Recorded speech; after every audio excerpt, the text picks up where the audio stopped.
A paz do Senhor a todos. Bom dia para alguns, boa tarde para outros. Estamos brincando, gente. Vamos continuar a nossa escola bíblica. Nós estamos hoje no capítulo 19, tá? Atos dos Apóstolos. Estamos no capítulo 19. Nós vamos entrar na terceira viagem missionária de Paulo hoje. Terceira viagem missionária, Atos capítulo 19. Vamos orar primeiro. Pai Santo querido, obrigado por mais uma manhã na sua casa, nessa oportunidade de podermos estar diante da tua palavra, da tua presença. Nós precisamos ser guiados constantemente pelo teu Santo Espírito, e é por isso que estamos aqui. Fala conosco, que seja feita a tua vontade, corrija a nossa vida, segundo a tua palavra, nos ajuda nessa caminhada, é o que nós te pedimos no nome de Jesus, amém e amém. Vamos lá, Atos capítulo 19, eu vou ler alguns versículos. Vamos começar lendo alguns versículos. E sucedeu que enquanto Apolo estava em Corinto, Paulo, tendo passado por todas as regiões superiores, chegou a Éfeso e, achando ali alguns discípulos, disse-lhes: recebestes vós já o Espírito Santo quando crestes? E eles disseram-lhe: nós nem ainda ouvimos que haja Espírito Santo. Perguntou-lhes então: em que sois batizados então? Eles disseram: no batismo de João. Mas Paulo disse: certamente João batizou com o batismo de arrependimento, dizendo ao povo que cresce no que após ele havia de vir, isto é, em Jesus Cristo. E os que ouviram foram batizados em nome do Senhor Jesus. Impondo-lhes Paulo as mãos, veio sobre eles o Espírito Santo, e falavam línguas e profetizavam. Tá bom. Vamos lá, pessoal. Tem alguns assuntos aqui que serão um pouco mais complexos para a gente poder discernir, entender, mas nós vamos chegar lá, tá? Versículo 1. Sucedeu que, enquanto Apolo estava em Corinto, lembrando que agora Apolo foi treinado por Áquila e Priscila, lembra disso? Por Priscila e Áquila. Agora Apolo segue essa caminhada missionária com mais capacitação, né? Então, enquanto Apolo estava em Corinto, agora você vê que o Apolo já foi para Corinto. Paulo, tendo passado por todas as regiões superiores, chegou a Éfeso, justamente na cidade onde Apolo estava, ok? E achando ali alguns discípulos. Então, o ministério de Apolo, ele era muito forte em Corinto, muito forte. Era tão forte em Corinto, a ponto dele ter um partido de adeptos a ele. Interessante isso, né? E em relação a Paulo, ele tinha um partido dentro da cidade de Corinto, porque ele era um grande pregador, e ali tinha um grupo que gostava mais de Paulo, e um grupo que gostava mais do Apolo, né? O Apolo porque era um cara mais eloquente, e o Paulo por ter mais conhecimento, aquela coisa toda, né?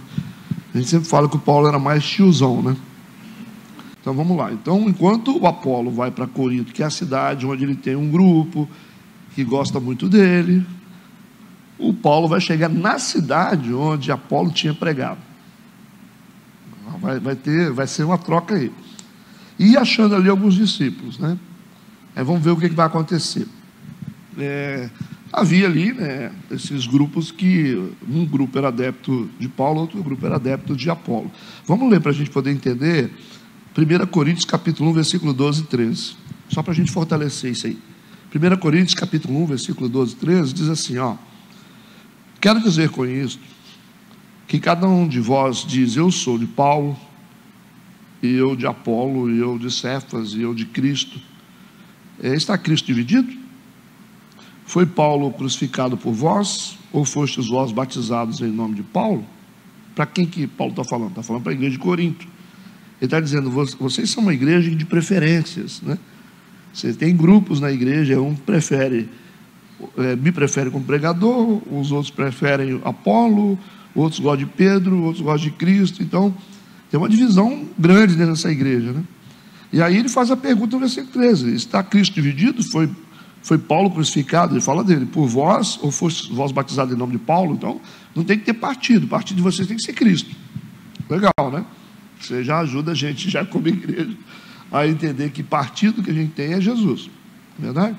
E seguindo um pouquinho para frente, 1 Coríntios capítulo 3, versículo 4.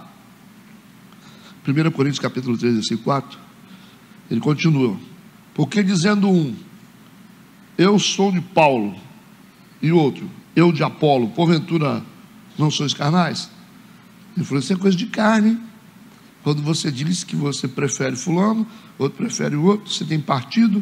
Quando o Paulo está na igreja, você vem. Quando o Paulo não está, você não vem. Quando o Apolo vem a turma do Apolo. Hoje tem essas coisas. Então, o Paulo define isso como carne. Vocês são carnais. E ele fala, fazendo a pergunta: vocês não são carnais? Talvez, né? Por vocês terem partidos. Então, o Paulo, ele tem um lance aqui que é importante a gente discernir, porque algumas coisas que acontecem dentro da igreja, alguns embates dentro da igreja, às vezes a gente tem medo de fazer alguns embates, né? Porque nós somos muito espirituais e a gente fica com medo de ter algum tipo de discussão. Mas vamos entender isso aqui para a gente amadurecer. O Paulo vai chegar numa cidade onde Apolo já tinha feito a conferência dele, certo? Ele vai chegar em Éfeso. Lá, e o Apolo é famosíssimo lá, dentro da igreja, também, né? Onde ele passa, ele faz o barulho dele. Então ele já tem o grupo dele em Corinto, que Paulo fez a pergunta agora para a igreja de Corinto, certo? Então, ele já detectou essa divisão dentro da igreja em Corinto. Em Éfeso, ele também é muito aclamado. E aí, o Paulo, ele tem o costume, mesmo estando os dois dentro do mesmo cristianismo, dentro da mesma igreja, né? A gente fala sobre igreja, várias igrejas, mas é uma só. O Paulo é uma liderança. Ele vai combater com muita veemência a infusão marcante da filosofia nas pregações. Esse é o problema. Então, quando ele começar a falar contra a filosofia é uma coisa interessante. Tanto é que ela pertence à grade curricular de teologia, entendeu? Então, um pouco de filosofia, assim, mas dentro de uma medida certa, porque é através da filosofia que você cria ideias, você cria discernimento, né? Você pondera, você faz análise, é assim. Se você é um cara para pregar, se ele não tiver essa capacidade, né, de criar esse ambiente para colocar a gente dentro do local que ele está falando ali, né, levar a gente lá para Canaã, para Jerusalém e tal, e também fazer algumas conjecturas inteligentes, assim. Então tudo isso são as pinceladas de filosofia na coisa, que torna a mensagem legal também. A capacidade de análise, tipo assim, é isso, não, mas como que é? Será que não seria isso? Essa capacidade de análise, isso vem da filosofia, de observar e tentar pensar, não seria diferente? Não seria melhor assim? Então por isso que a filosofia, dentro da grade curricular de teologia, ela é importante, porque te dá uma capacidade de analisar, e às vezes é necessário até relativizar algumas coisas. Tem coisas que a pessoa fala assim, mas é assim. Não, depende, não é assim igual você está falando. A Bíblia não está proibindo isso, entendeu? Porque senão a gente vira uma linha reta, só assim, aquela coisa rígida que tem que ser.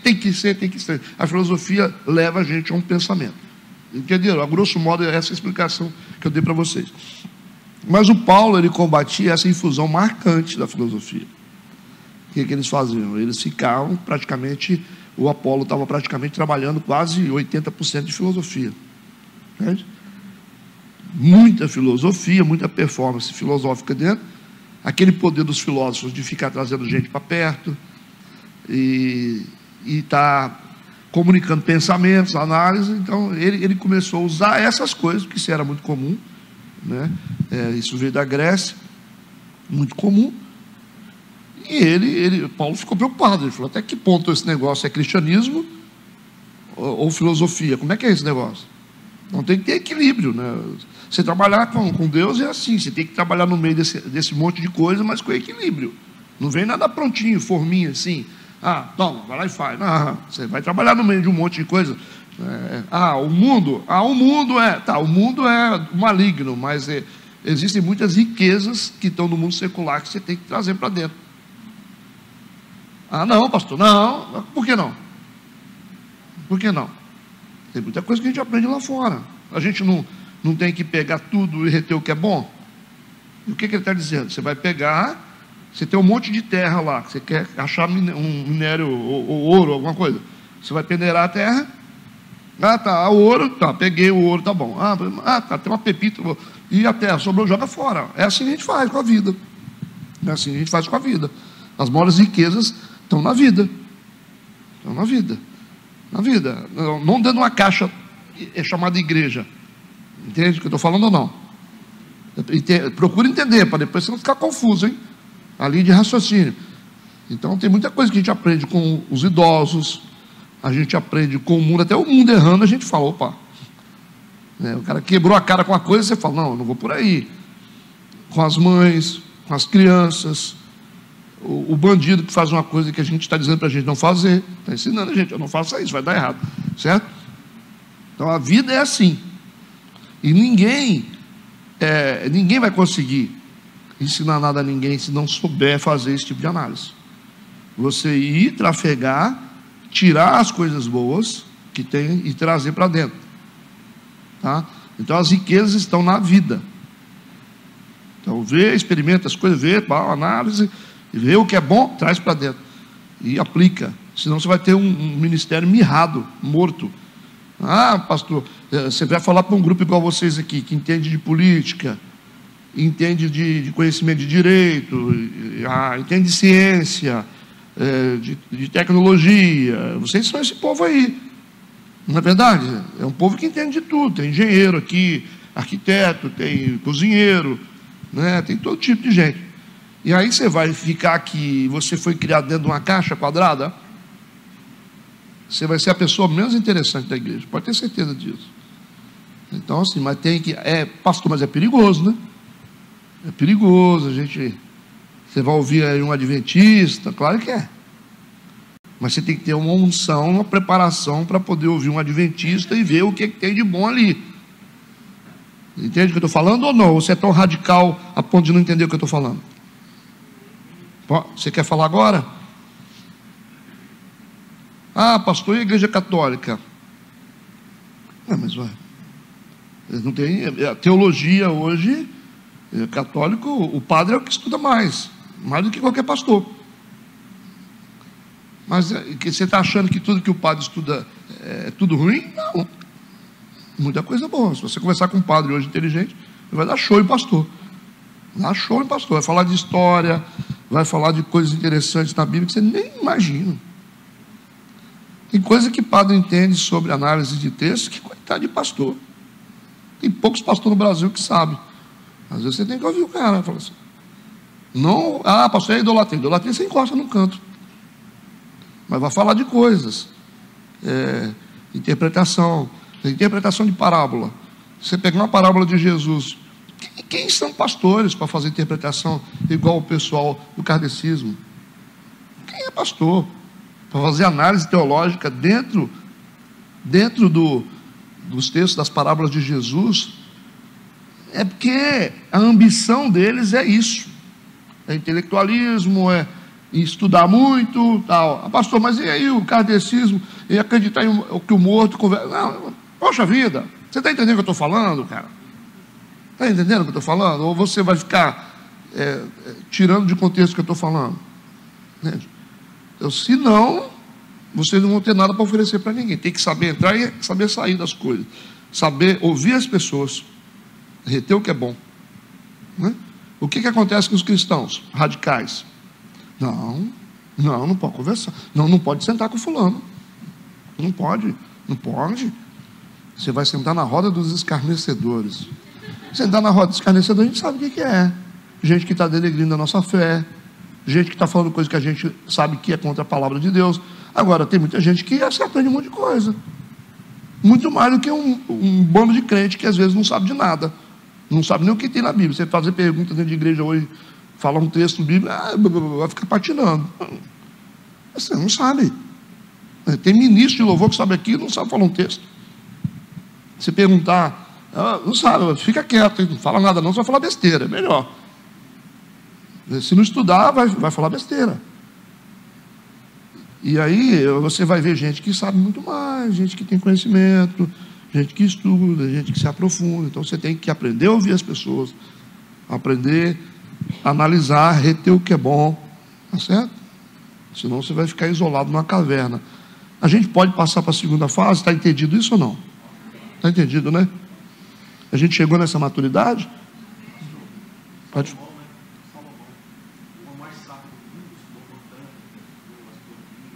Tudo, né? Estudava tudo.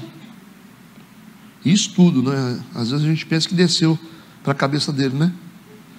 Conhecedor de tudo, plantas, né? Conhecia tudo. Os fenômenos que acontecem com a natureza, tudo ele estudava. Isso está na Bíblia, né? Então Deus dá uma mente boa para a gente. E a capacidade que Deus dá para a gente é a capacidade de adentrar em alguns lugares e retirar as coisas boas. Como você tem que saber escavar. A pessoa, pastor, fulano é inteligente. Não é que desceu alguma coisa na cabeça da pessoa assim, que encheu ela de informação. É capacidade de olhar para as coisas, analisar, observar pessoas, observar comportamentos. E você vai aprendendo, não é uma escola. Você está viajando, você está aprendendo. O cara conversou com você, te atendeu ali dentro do avião, a aeromoça te atendeu, você está estudando ali. Aí você falou, opa, você já dá um sermão, hein? Aí você já anota, você fala lá, ó, o cara passou mal lá dentro. Ó. Aí o pessoal veio, né? O outro não veio. Né?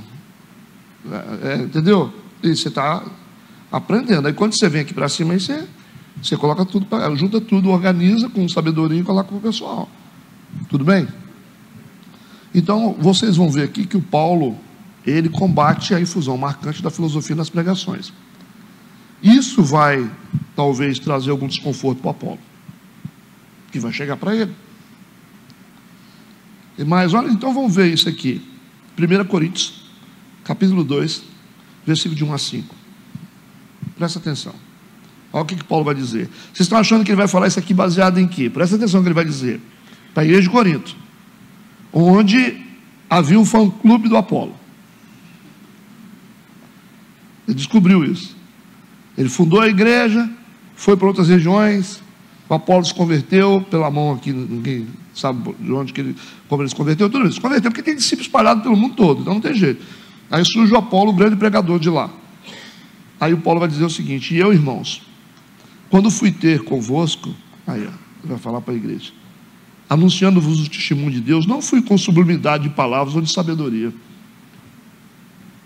Vocês já leram esse texto? E vocês acham que ele está falando sobre quem aqui?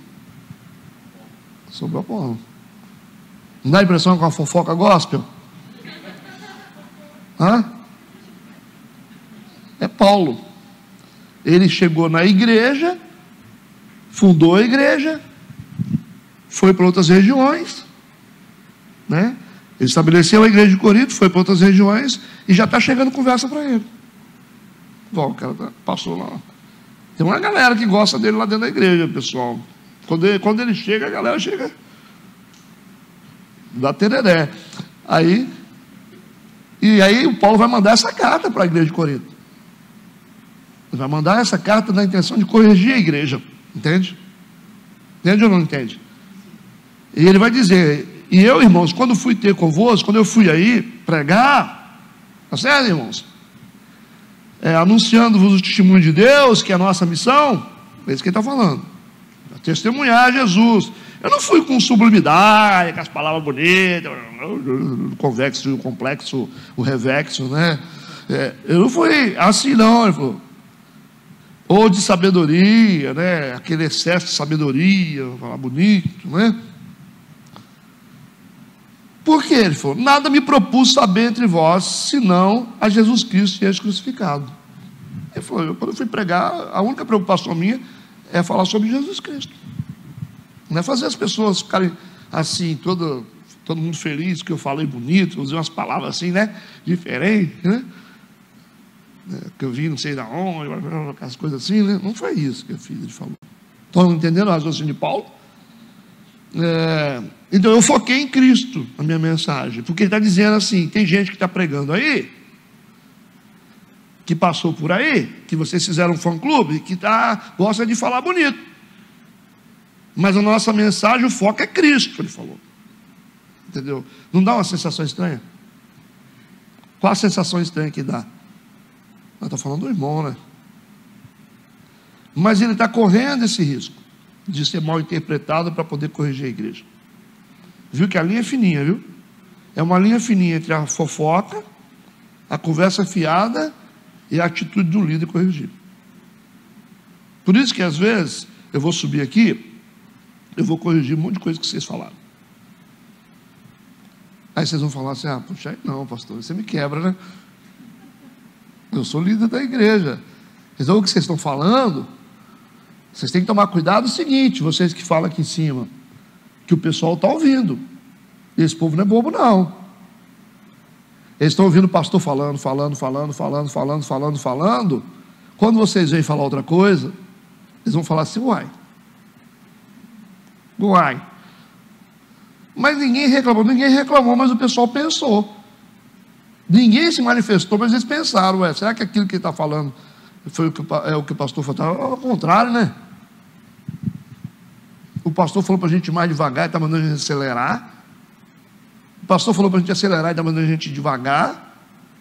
Então, essa análise, para quem está na frente, tem que ser cuidadosa. Muito cuidadosa. Vocês têm que observar bem o que o pastor está falando da igreja. Porque a voz do pastor é mais alta da igreja. Estou falando a nível de igreja.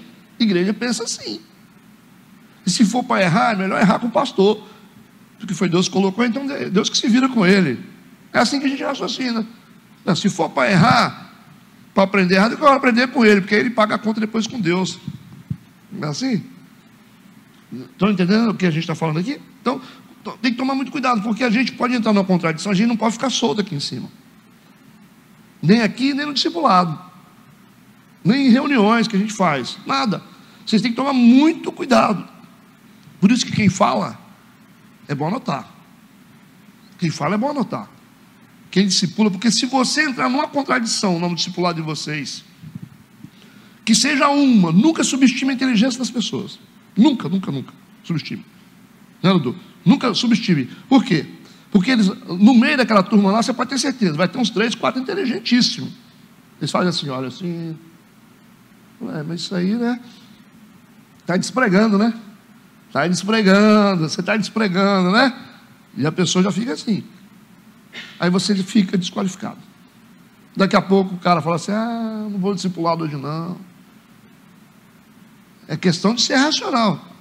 Não vai vir não, irmão, não parou de discipulado. Aí esse irmão falou para o outro. Mas esse negócio também é complicado, né? O cara fala A, o outro fala B. Domingo o cara fala A. Na escola bíblica ele fala A. Aí você vem aqui e fala B no discipulado. Entendeu? Aí ele falou, eu também percebi, mas já que você está falando, então também não vou não. Não vou não. Aí o outro pergunta, por que você não está indo, rapaz? Não quero falar não. Ele falou assim, mas o outro também não está indo? Ele falou assim, não gosto de falar, né? Fala, irmão, vai me deixar sofrer sozinho? Aí ele falou assim, vou te falar, mas vamos fazer o seguinte, a gente vai orar, tá? Para a gente orar, não é para ficar, né? Aí veio o terceiro, também não vou não, hein? Não vou não. Aí o quarto aparece, por que os 3 não vão mais? Eu falei, não, isso aí é coisa nossa, não é coisa espiritual nossa. Não, mas vocês podiam falar, né? Vocês estão sendo covardes, hein? Vocês são covardes comigo, entendeu? Então eu estou ajudando vocês a se protegerem. Estou ajudando vocês. Porque a voz do líder vai abafar de vocês. Para ter certeza. Porque o povo, a gente pensa que o povo é um monte de máquina. Que a gente vai falando, eles estão aqui assimilando. Você vai falando no domingo, você fala no domingo, na quinta-feira, domingo de manhã, domingo à noite, o pessoal vai pegando. Daqui a pouco, quando você vai falar lá, o cara fala 100 horas, você fala meia, você fala, entendeu? Então é muito perigoso isso. Então Paulo vai dizer, ó, e está na Bíblia: irmãos, quando eu fui ter convosco, anunciando-vos o testemunho de Deus, não fui com sobriedade de palavras ou de sabedoria. Ele está dando indireta aqui. Porque nada me propus saber entre vós, senão a Jesus Cristo e este crucificado. E ele continua: e eu estive convosco em fraqueza. Ele falou. Eu fui com humildade. Eu não fui, porque eu tenho um barco, eu tenho uma lancha de 1 milhão. Sacou? Ele está dizendo: eu fui ter convosco em fraqueza, em temor, em grande tremor. Eu fui para vocês assim, ele falou. Eu não fui dizendo que eu sou o que eu tenho, não. Aí versículo 4: a minha palavra e a minha pregação não consistiram em palavras persuasivas de sabedoria humana. Está batendo no Apolo aqui, ó. Mas em demonstração de espírito e de poder. Aí lascou. Aí a turma do Apolo, quando foi lida a carta na igreja, a turma do Apolo ficou assim: está falando dele, entendeu? Para que a vossa fé não se apoiasse em sabedoria dos homens, mas no poder de Deus. Você viu? É extremamente desconfortável o que ele está fazendo aqui, mas é necessário. Porque se ele não fizer isso, essa igreja se perde. Ele está corrigindo tudo que Apolo fez. O Apolo já melhorou, pastor. Ele passou pelo discipulado com a Priscila, com Áquila. Melhorou, mas deixou um rastro para trás. E Paulo está consertando. Alguém quer fazer alguma pergunta? Oi? Posso seguir?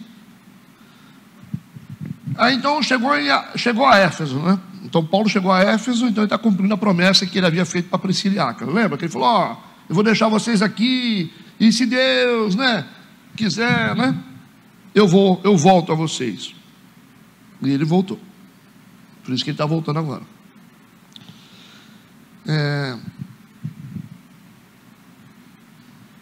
Vamos ao versículo 2. Ele está fazendo a correção agora, ele está analisando o estrago que o Apolo fez, certo? Ele está analisando. E ele está fazendo isso pessoalmente agora, porque Atos está confirmando que ele foi lá. Aí ele vai perguntar para o pessoal, já sabendo qual era o modus operandi do Apolo, entende? Ele vai perguntar: disse-lhes, recebestes vós já o Espírito Santo quando cresce? A turma toda já está todo mundo desconfiado, né? O pessoal falou: ih, rapaz, esse negócio. Já receberam o Espírito Santo quando vocês creram? E eles disseram-lhe: nós nem ainda ouvimos que haja Espírito Santo. Você falar isso para uma igreja, mas veja bem, vamos analisar isso aqui. Nós vimos aqui que eles têm uma experiência incompleta. Não foi uma experiência completa com Deus. E era exatamente isso que Paulo estava investigando. Por que ele está investigando? Porque esse mesmo fato aconteceu em Samaria. Mesma coisa. Ele ficou sabendo da mesma coisa que tinha acontecido. Ele quer saber se o que aconteceu em Samaria está acontecendo também em Éfeso. Vamos conferir? Atos 8, versículo 14 a 17. Vamos ver o que aconteceu em Samaria. Atos 8, 14 a 17. Olha o que diz. Os apóstolos, pois, que estavam em Jerusalém, ouvindo que Samaria recebera a palavra de Deus, enviaram para lá Pedro e João, os quais, tendo descido, oraram por eles para que recebessem o Espírito Santo. Porque sobre nenhum deles tinha ainda descido, mas somente eram batizados em nome do Senhor Jesus. Então eles impuseram as mãos e receberam o Espírito Santo. Samaria já tinha um histórico já do que tinha acontecido. Eles foram ensinados, eles foram discipulados, se converteram, mas não tinham experiência profunda com o Espírito Santo. E com base nisso, Paulo está fazendo a investigação agora em Éfeso. Entenderam isso ou não? Aí quando o texto diz aqui, a gente precisa analisar isso aqui, ó. Nós nem ainda ouvimos que haja Espírito Santo. Eles disseram isso. A gente pode confiar nessa tradução? Não, isso aí. Aí não. Não. Com certeza essa não é a tradução certa, correta. Pois o Espírito Santo sempre foi um assunto na boca de João Batista. Então, eles conheciam o batismo. Esse texto aqui, se você olhar para o que está sendo dito aqui, nós nunca ainda ouvimos que haja Espírito Santo. A gente vai acreditar que João Batista pregava sem falar do Espírito Santo. Não é isso. Aí você está invalidando o que João Batista fez. A missão do João Batista foi específica. Ele falou do Espírito Santo, sim. Então, o que está escrito aqui não é a tradução mais correta.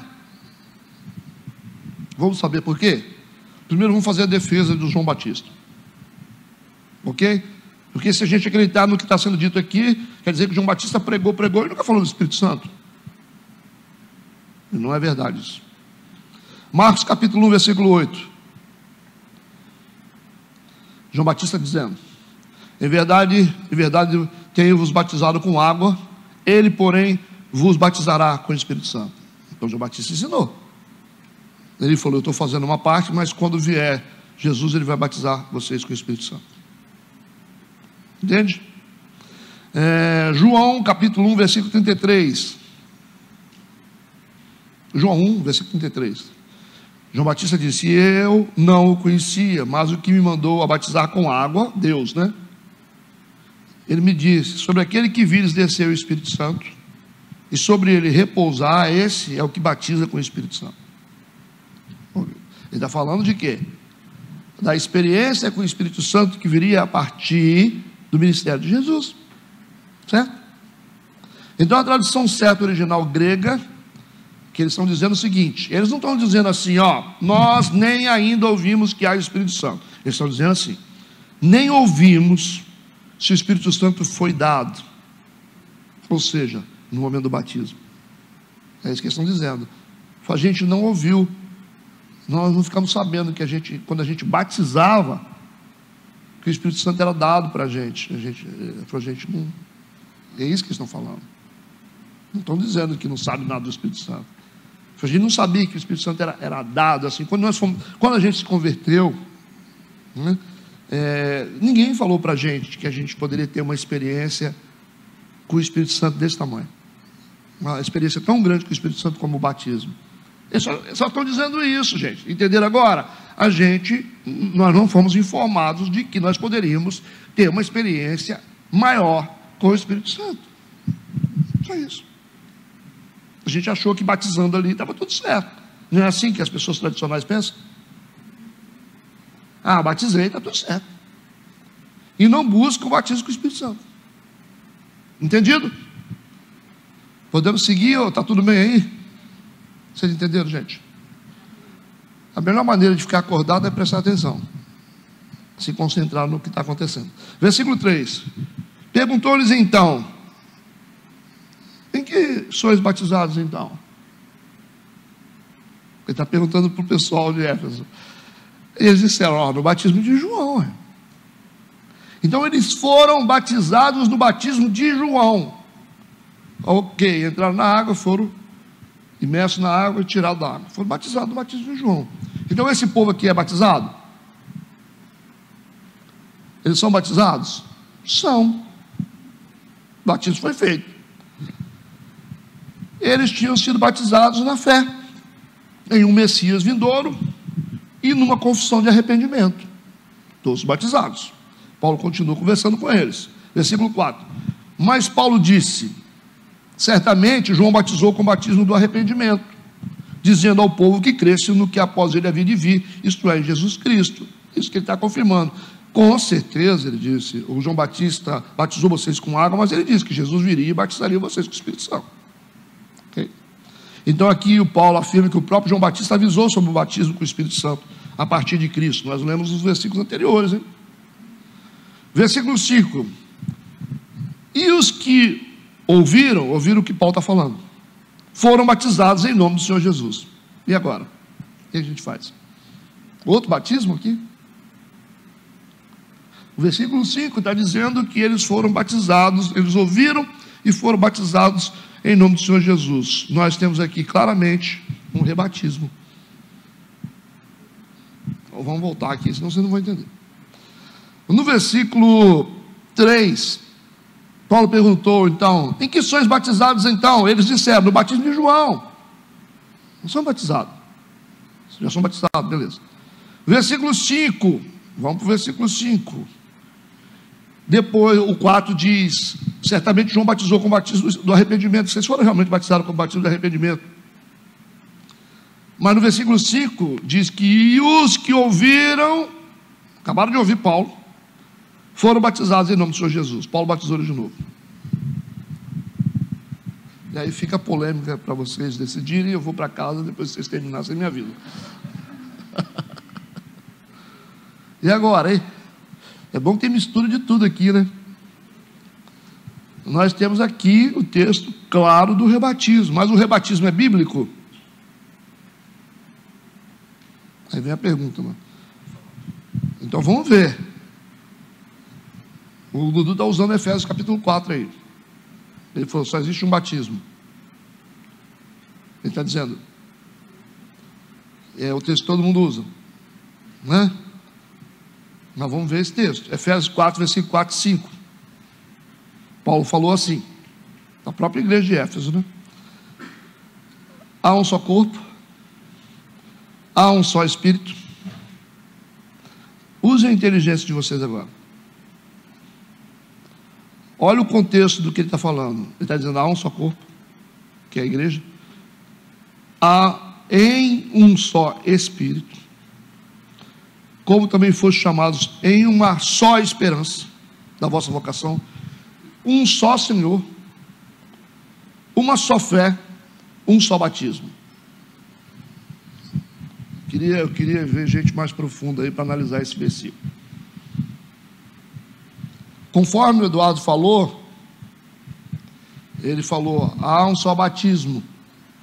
Essa é a defesa para dizer que só existe um batismo. Estou falando batismo nas águas, né? Esquece o batismo com o Espírito Santo agora. Estou falando batismo nas águas. A igreja batista tem costume de batizar de novo. Mas aí a gente tem o texto de defesa, que é Efésios 4, versículo 4 e 5,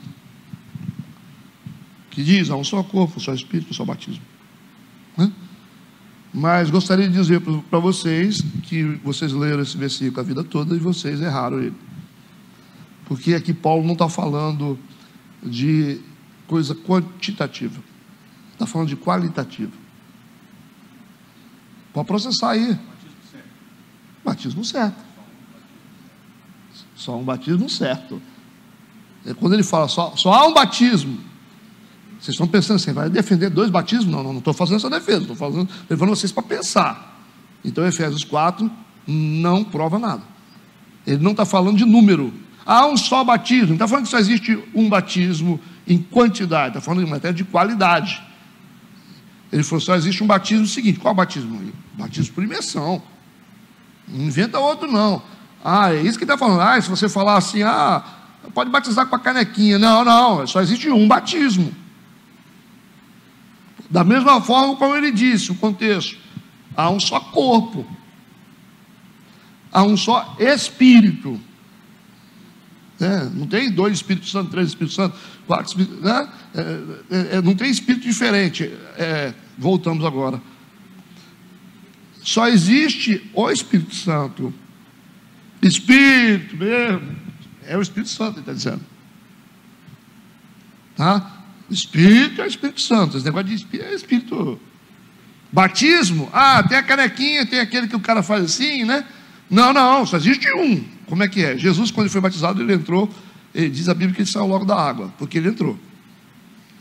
E pelo significado do batismo, por imersão, que é o sepultamento, é fácil de entender, né? Como é que você sepulta alguém jogando canequinha de água? Por aspersão. Como é que você sepulta uma pessoa? Você usa a água como um elemento profético, que você coloca a pessoa, sepultou, depois ela nasce de novo. O certo era enterrar, certo era isso. Você cavar um buraco, seria mais um sentido melhor. Aí você bota um respirador assim pro cara, você enterra, deixa ele ali um tempinho, aí depois você puxa ele para fora da terra, aí fica mais bonito. Mas como a gente não pode fazer isso, a gente não pode fazer isso, enterrar a pessoa e depois tirar de novo da terra, usa-se a água como elemento simbólico. Entenderam ou não entenderam? Mas o que está acontecendo aqui em Efésios 4, fortalecendo, Quando Paulo fala que existe um só batismo, ele não está falando assim, ó, você não pode batizar 2, 3 vezes, não, é uma vez só, não é isso que ele está falando, entendeu? Ele está dizendo o seguinte: só existe um batismo certo, os outros batismos que não são bíblicos não são certos. Isso ficou claro para vocês? Então Efésios 4 não serve para fazer defesa sobre o batismo, se pode batizar 2 vezes ou não, não serve, nós não temos texto. Se tiver aí, você pode trazer para a gente. Efésios 4 não serve de defesa para batizar uma vez só, certo? Não serve. Então a gente não tem explicação na Bíblia para isso. A gente não tem explicação na Bíblia que pode batizar 2 vezes ou 3 vezes, e também não tem explicação que não pode. Entende isso ou não? Não tem explicação nenhuma. Ah, pastor, mas aí a igreja batista batiza 2 vezes. Você chega na igreja batista e vocês falam assim: você batizou onde? O metodista vai batizar de novo. São os batistas, né? Essa é a doutrina, o batismo. Ah, mas você batizou onde? Adventista? Não, batizar de novo. Assembleia? Batizar de novo. E eles acham que pode batizar 2 vezes. A Bíblia não dá margem para isso. Pastor, não está aqui? Ué, mas o fato de estar aqui, aí que vem a inteligência de vocês. Nós temos um versículo aqui isolado, uma experiência isolada, uma experiência singular, como a gente teve lá o Paulo raspando a cabeça para fazer voto, como nós tínhamos lá na igreja de Corinto as mulheres usando véu. Agora tudo que dá na Bíblia eu posso usar como princípio? Por que não? Por que não? Porque não tem mais testemunhas. Uma testemunha só não vale. Um versículo só não serve para criar princípio. Uma pessoa só falando não serve para poder acusar ninguém. Tem que ter mais provas, tem que ter mais testemunhas. Essa é a regra bíblica também na teologia. Se você tem um versículo que fala qualquer coisa, se você falar assim, Deus é amor, na Bíblia. Ah, pastor, Deus é amor. Por que Deus é amor? É porque tem um versículo ali que diz. Só porque tem um versículo que diz, não quer dizer que Deus é amor, não. Sabe por que Deus é amor? Porque não tem só um, não. Tem 30, 40, 50, 60 versículos e mais testemunhos que provam que Deus é amor. Por isso que Ele é amor. Pastor, o diabo é o adversário, o nosso adversário. Mas por que ele é o nosso adversário? Porque está escrito no texto. Não é porque está escrito no texto. Tem um texto, mas tem vários provando que ele é adversário. Porque se tivesse um só, ele não seria nosso adversário. Poderia ser alguma coisa que ele se colocou como adversário naquele momento. Ali, durante um embate que houve, o Satanás se colocou como adversário naquele momento, o texto registrou. Não tinha como dizer que ele é um adversário. Não posso dizer aqui que Paulo é fofoqueiro, que o Paulo é causador de contenda. Eu posso dizer que Paulo não, Paulo metendo pau aí no Apolo, né? Jogando indiretinho para o Apolo. Podia ter falado direto para o Apolo, né? Está vendo? Paulo gosta de conversa fiada, né? Podia falar assim a gente, o Apolo jogou indireta no ar. Mas o Paulo é isso. Por que não é? Porque é um texto, é uma experiência isolada. Vocês conseguem entender o que eu estou falando? Senão nós vamos ficar criando regra na Bíblia. É isso que muitas igrejas fazem. Olha para um texto e falam, vamos fazer isso aqui, ó. Que está aqui, ó. Mas está aqui por quê? Mas, de repente é coisa para aquela época. Dá para a gente comprar uma espada e ficar arrancando a cabeça de todo quanto é incircunciso que a gente encontrar? Ou dando pedrada na cabeça de gente que a gente considera incircunciso? O que vocês acham? Davi matou o Golias, vamos matar. Tem algum incircunciso? Tem, sou eu, então toma pedra na cabeça. Você quer criar regra? Vão apedrejar todas as mulheres que adulterarem?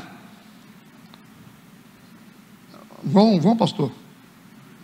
Qualquer coisa de adultério que tiver, mulher ou homem, vão botar no meio da praça, na frente da igreja, e vão jogar pedra até morrer. Topa fazer?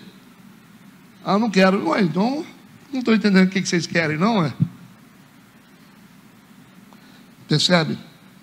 Não dá para a gente ler Bíblia com irresponsabilidade. Nós não temos nenhuma prova que defenda batizar uma pessoa 2 vezes ou 3 vezes. Ou 4 vezes, como muitos já foram batizados?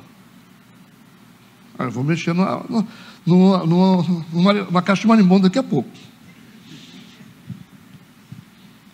Os que são meus amigos me perdoam, tá?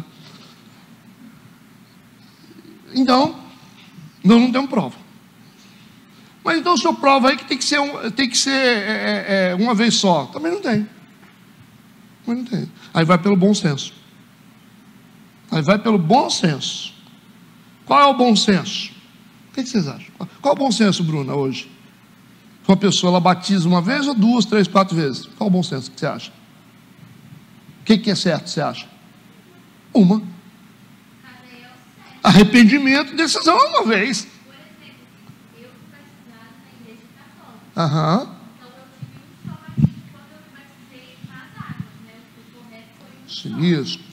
Um batismo certo, você só teve um. Um certo, mas eu fui batizada já 2 vezes, né?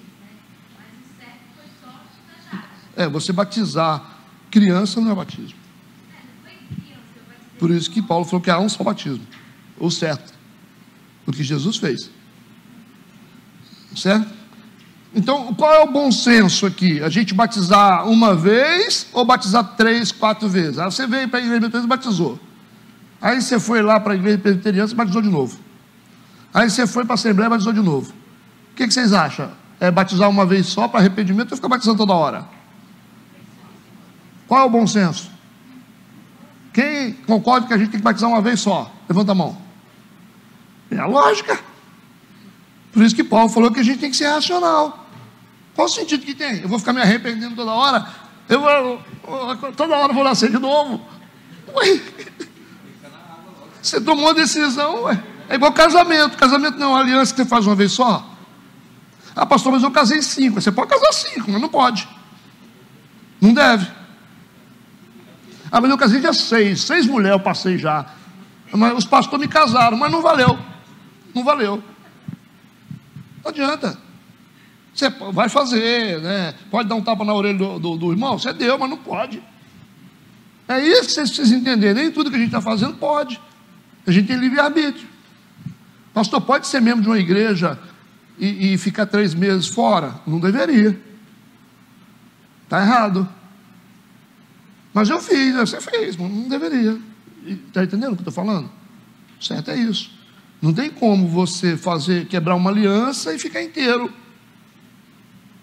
Quem casou 2, 3 vezes sabe o que eu estou falando. Como que é difícil. Quem entra numa igreja primeiro não entra para separar. Não é? Ninguém entra para separar. Mas acontece. Para fazer o quê? Eu sou tão bonzinho que tem um monte de gente aqui que já casou a 2ª vez. Não sou tão ruim, né? Não fazia igual algumas igrejas, né? Mete o pé, hein? Mas não sou, né? Porque a gente sabe que as coisas podem acontecer. Vai fazer o quê? As coisas acontecem. Mas pode? Pode fazer. Não está autorizado. Ah, pastor, eu adulterei. Ah, não vai tocar aqui, mas vai ficar sentado lá no banco, né? Até se recuperar. O senhor vai me botar para fora da igreja? Não, fora da igreja não. O dono da igreja é Jesus. Ela tem que ficar aí para se recuperar. Não vai ficar lá na rua, vai ficar aqui sentado para ficar melhor. Todo mundo tem direito de se arrepender, para se consertar. Isso é direito das pessoas. Eu não sou Deus. Mas só deveria. Você tem que botar para fora desleal. Desleal é bandido. Agora, gente que. Você pode ver que Judas, Jesus deixou ele para a forca. Mas os ladrões ele salvou na cruz. E aí, como é que faz? A deslealdade é um negócio complicado, né? Agora, eu acho que às vezes é melhor você ser um ladrão arrependido do que um desleal gospel. O que vocês acham? Eu tenho mais medo. Eu tenho mais medo de um desleal do que de um assassino. Assassino, você fala, pastor, já matei 8. Essa cabecinha sua está doida aí por algum motivo, né? Ah, eu separei da minha esposa. Não devia, mas fazer o quê? Às vezes você está debaixo de pressão, você não tem instrução nenhuma. Você não tem pastoreio.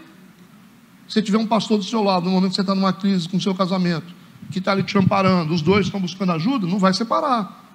Agora, quando um fica egoísta, pula fora. Não quer obedecer. Agora, se qualquer conflito que vocês tiverem na igreja, se vocês no casamento, se vocês sentarem juntos e falarem assim, pastor, nós somos servos aqui da igreja, ajuda a gente. Vocês não separam nunca. Sempre quando tem desobediência de um lado, aí separa. Aí o cara, não, eu não quero saber, ninguém se mete na minha vida. Aí vai embora. Agora, se submeter, não separa nunca. Agora, às vezes é falta de pastoreio mesmo. O cara está ali sofrendo, o pastor está preocupado em outras coisas, né? E não conversa com o casal, não ajuda eles. Aí separa, não tem jeito. Se não tiver um mediador para poder te ajudar, você vai separar. Às vezes as falhas são do próprio sistema da igreja. O cara fica desamparado lá, pedindo socorro, né? Mas, enfim. Vocês estão entendendo a minha posição? Está tudo bem? Tem coisas que a gente faz, mas que não poderia, mas fazer o quê? Vamos seguir. Tanto é que Jesus perdoou um monte de gente. Então, apesar desse versículo mostrar claramente um rebatismo sendo feito, nós não temos base bíblica que sustente isso. Então não fique inventando moda. Vamos para o bom senso, tá? A Bíblia não autoriza, também não proíbe. Batizar pessoas que vieram do catolicismo é lícito, porque o batismo do catolicismo não é lícito, não é certo, não é legal, porque o batismo tem que ser para arrependimento. Criança não se arrepende de quê? Ela não é moralmente responsável. Então tudo bem, o dia que a criança pegar e riscar o carro do cara ali, seu filho de 3 anos, leva ele para a cadeia. Tem que prender esse menino, ou não?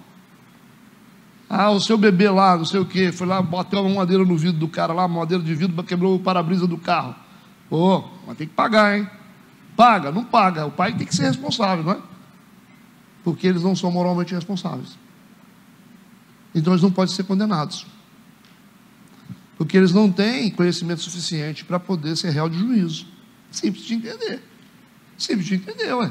Não é difícil de entender.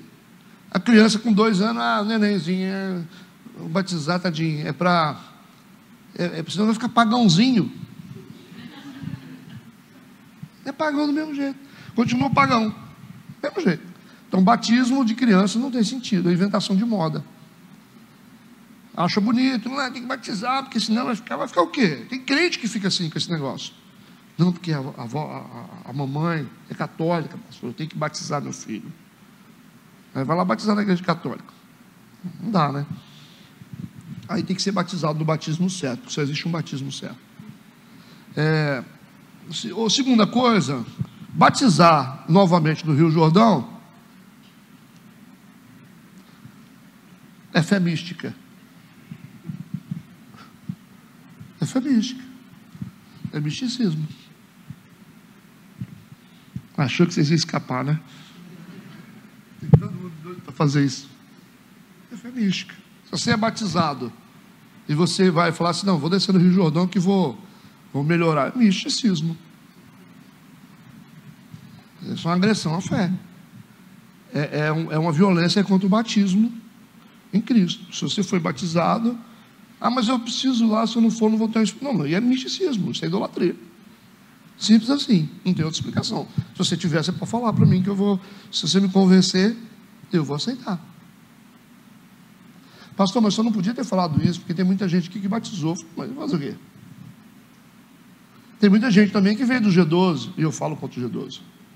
Tem muita gente que acha que encontro com Deus é coisa que muda a vida, eu falo contra isso. Tem muita gente que acredita em apóstolo, que veio para cá, eu falo contra isso. Eu vou deixar de falar só porque você tem que saber a verdade. Você pode até não querer mudar, mas a verdade você tem que saber. Mas isso aí eu tenho certeza que você vai abandonar. Essa fé mística sua. É doido. Aí junta os pastores que fazem dessas viagens um mercado, né? Para muito dinheiro. E vamos lá. Mas tudo bem, a gente faz isso no tempo da ignorância, depois a gente muda, não é problema isso. Mas alguém tem que dizer que está errado, senão você vai continuar batizando lá. Toda vez que for lá. Entendeu o que eu falei? Vocês acham que ser liderança é fácil? Se eu ficar tentando proteger minha reputação aqui, eu não vou falar nada. Se você quiser ficar protegendo a sua reputação, você não vai ajudar ninguém. Não vai ajudar ninguém. Então, o batismo é único e específico. Resumindo, então, como fica o versículo 3? O versículo 3 que diz o seguinte. Lembra do versículo 3? Em que perguntou-lhes, em que sois batizados então? Eles disseram, no batismo de João. Ok. O versículo 3 fica o seguinte. O versículo 5 pode ser que esteja dentro do contexto do versículo 6.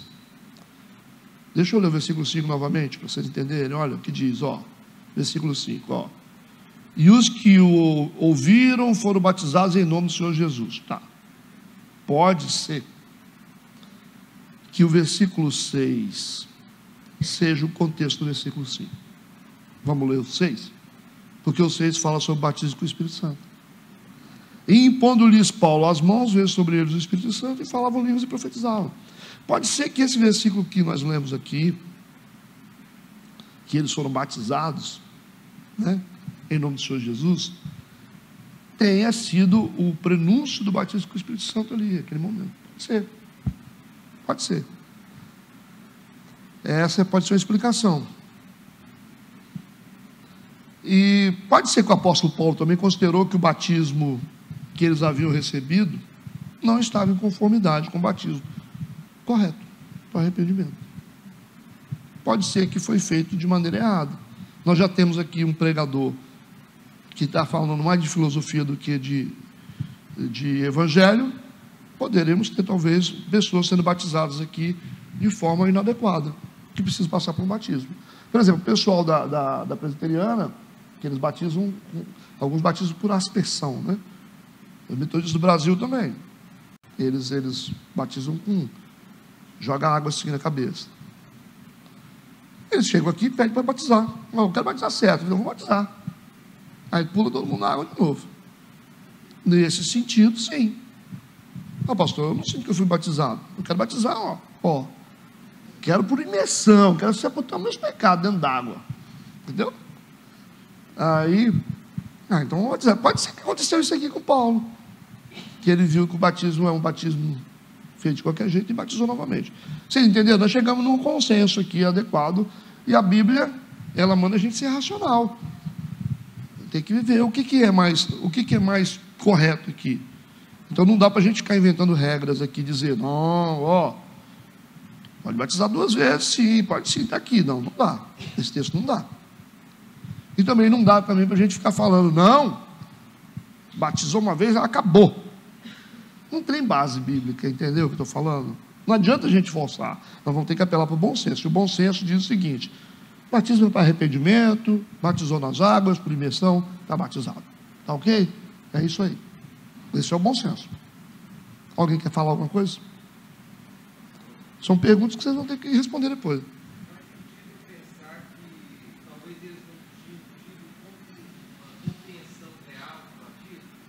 Pode ser.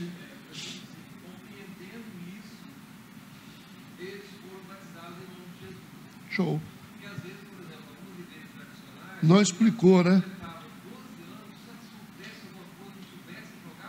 O cara não tomou a decisão baseada no que... Eu vou por essa aí também.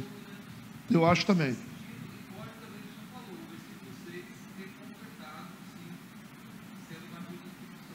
Sim. Aí é uma análise legal. Não é? Pode ser que Paulo falou, vocês batizaram sem saber. É igual o cara que falou, eu quero batizar, eu não vou batizar. Mas não teve a compreensão certa, né? Exato. Pode ser. Vocês viram como que a gente pensando pode ser? Também a gente apela para o bom senso sempre, né?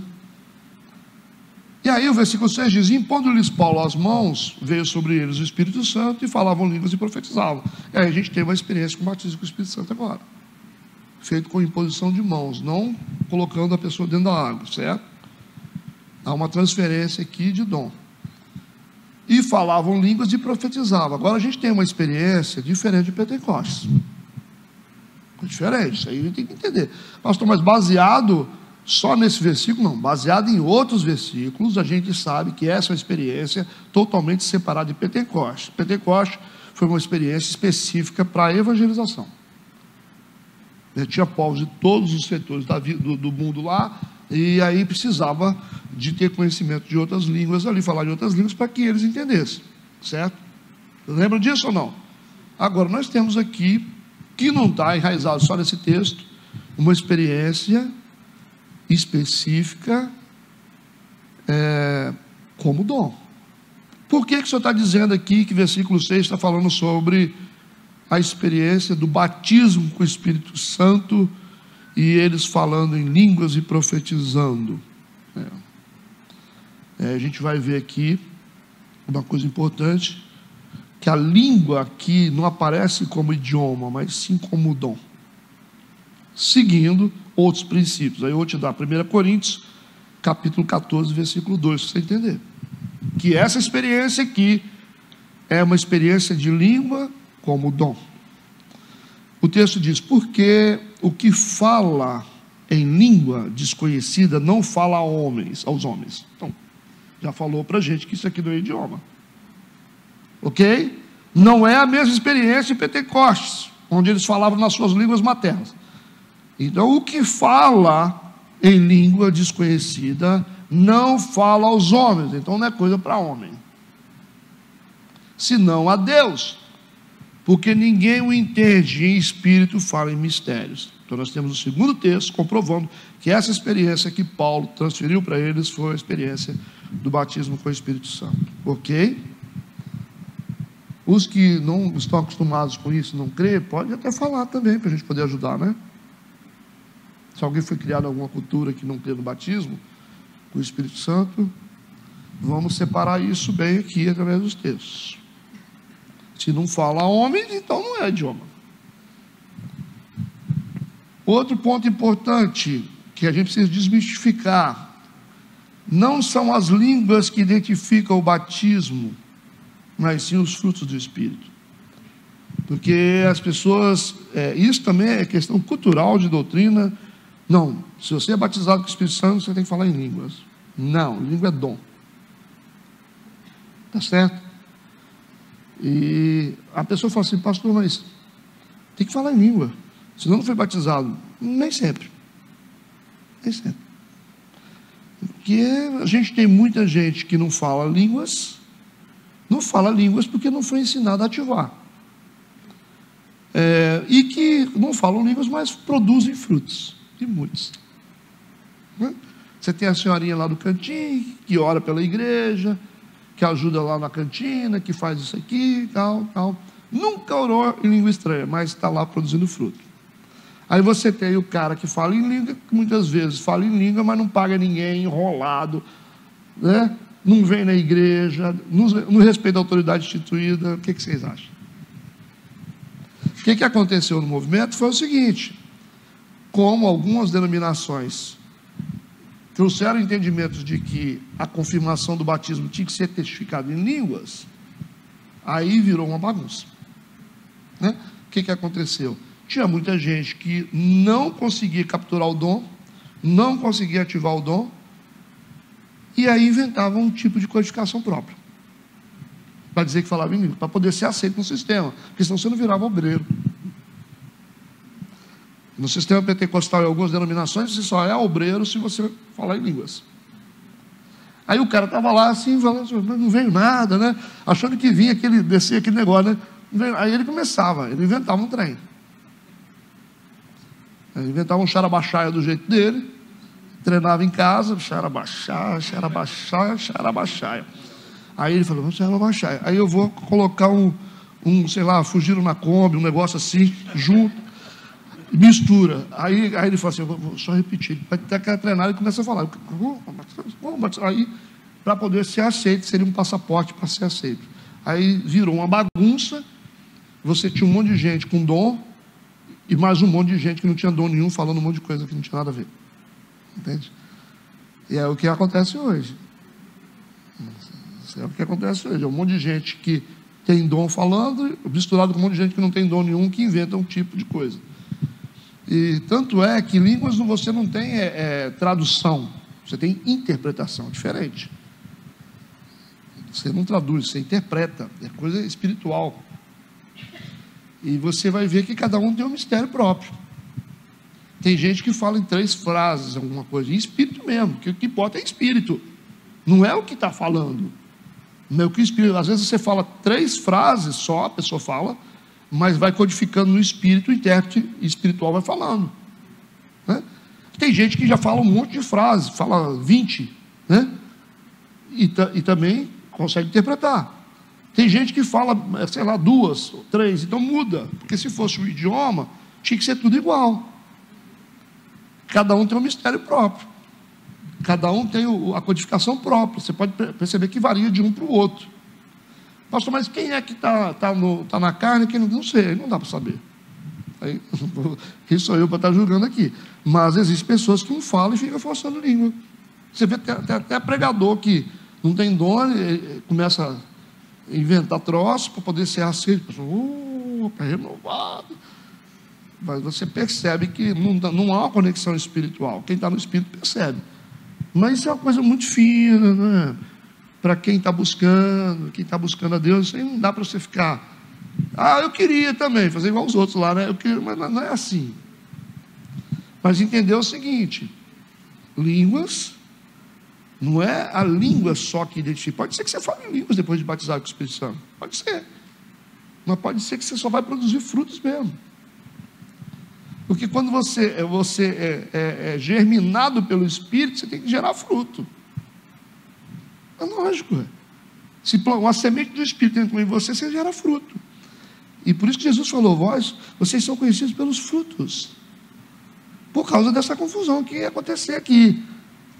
Porque tem gente que tem mais habilidade para poder criar frases. Tem gente mais inteligente, que consegue criar frases mais incrementadas. Mas você vê gente que leiga, que você não vê, que não sabe de nada e está codificando ali. Mas isso é outro assunto, essa é outra aula, tá, gente? A gente falou sobre isso em Corinto. Mas depois, se precisar, a gente volta. A gente faz um dia só sobre isso. Mas dom é dom. Tem gente que é espiritual e é mesmo, isso é ele com Deus. E tem gente que faz de conta para poder ser aceito no meio. Pastor, como é que você separa? Não sei, isso é só Deus que faz isso. Mas não fala xarabaxaia, pastor, fala outro. Quem falou que você tem que ser xarabaxaia? Não, cada um tem a sua codificação com Deus. A ideia não está no som que você produz. A ideia está para onde vai o seu espírito enquanto você está codificando aqui. Não tem nada a ver com som, irmão. Não tem nada a ver com som.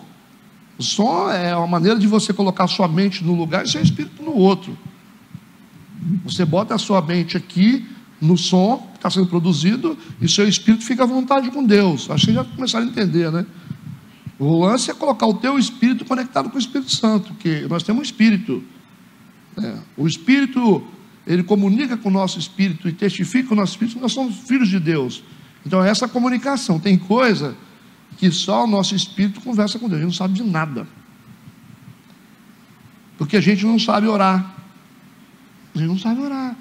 E o Espírito intercede por nós com gemidos inexprimíveis. Então, quando o nosso espírito ele começa a se comunicar com o Espírito Santo, os dois começam a conversar, e o seu espírito vai falar com o Espírito Santo: ele está precisando mudar nisso, está muito orgulhoso, e ele não sabe, a pessoa não sabe.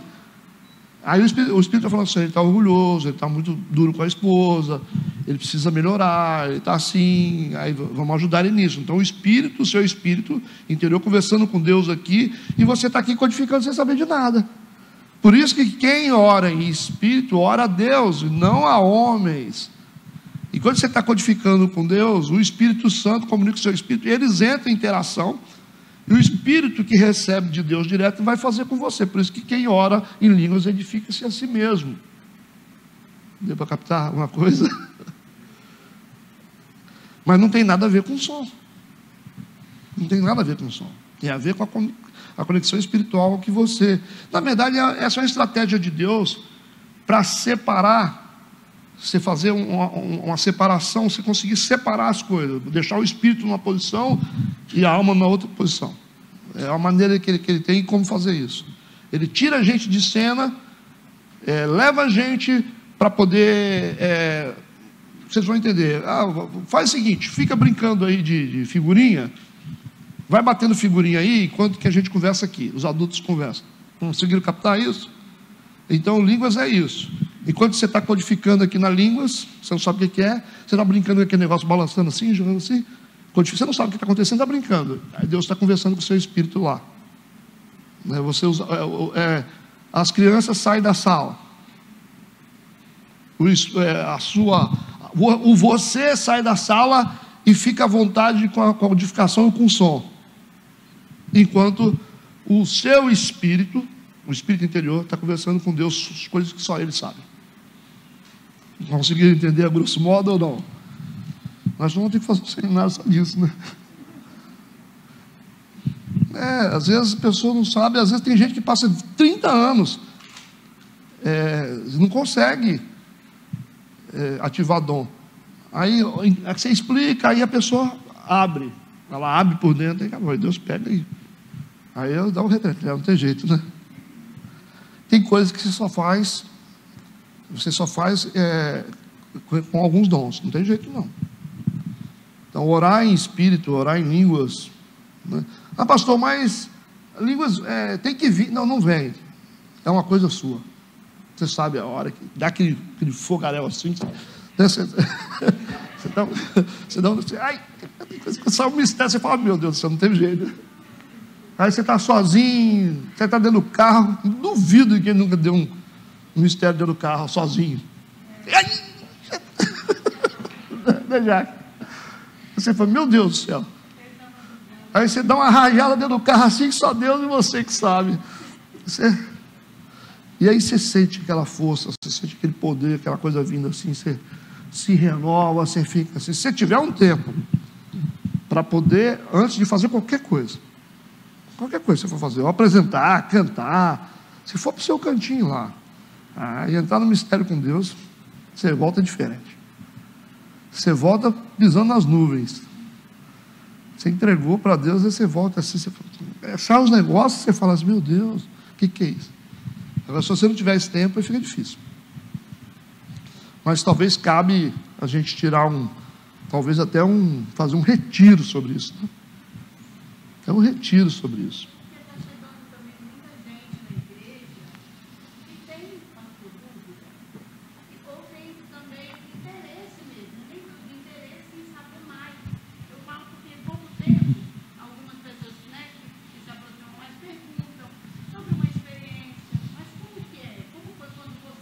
Recebeu o dom, você percebe isso, há um interesse, né, de compreender. É porque dom é ferramenta de combate, né? Sem dom você não faz nada, não. Você tem que ter uma unção para fazer coisas para Deus, senão você vai ficar sem sabedoria. Como é que você sustenta uma coisa sem ter um dom? É complicado isso aí. Você vai tomar conta de um negócio, se você não tiver um dom específico para aquilo ali, você morre, você fica sozinho. A gente vai ficar sozinho. Tem hora que você vê que você fala assim, é Deus mesmo, porque depender da gente. Mas talvez a gente tenha que incentivar o povo a buscar os dons, né? Então a gente só deu eu sei que alguns têm algumas culturas do que aprendeu, mas vamos ser lógicos, né, com as coisas e saber que o fruto é o que nos define. Fruto. Senão a gente vai desqualificar as pessoas. A gente vai desqualificar as pessoas, vão começar a falar, então quer dizer que o irmãozinho ali que dá a vida pela igreja, que ora, paga preço, está ali, não vale nada, só porque não. É porque ele não vai inventar. Gente de Deus não inventa. Ele fala assim, olha, eu não vou inventar um trem que eu não estou sentindo, eu não estou fazendo, eu não sei como caminhar para esse lado, eu não vou fazer isso. Não vai. Aí ele vai ficar quietinho ali, nunca orou em línguas, aí a gente vai ficar jogando pedra no cara, aí que o diabo gosta, você junta grupos elitizados dentro da igreja. De gente, não, que ora em língua. Aí começa, né? A Bíblia diz, se não tiver intérprete, é melhor você ficar para você mesmo, né? Dá o seu retreté assim, só você mesmo. Mas quando você quer comunicar para a igreja, né? Você, que haja intérprete. Se não tiver intérprete, calado que é melhor, senão você não vai fazer nada bom aqui. É lógico, está falando em línguas. Eu orando em línguas, orando para vocês e falando, mas o que adianta isso? Não tem intérprete. Vai deixar todo mundo confuso. Mas se tiver intérprete, mas aí é outro dom, né? E aí é um donzinho fino, né? A igreja onde eu era antes, eles não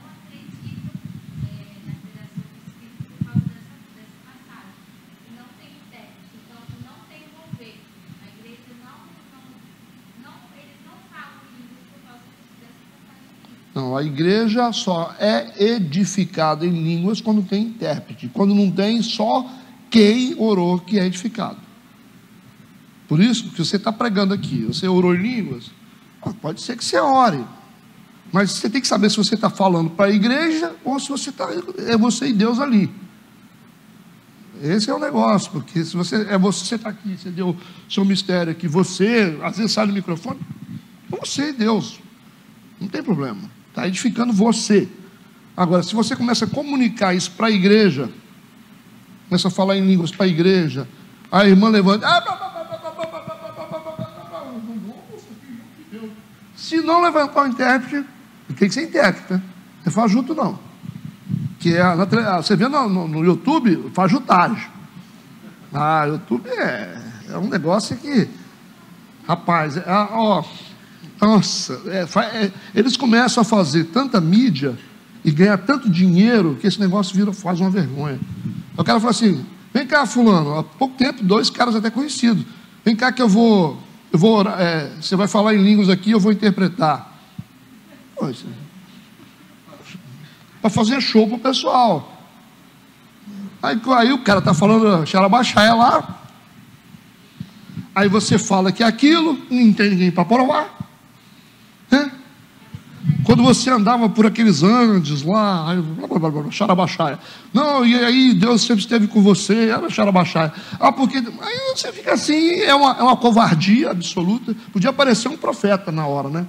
Nossa, se aparece um homem de Deus, fala, eis que te digo, tudo mentira.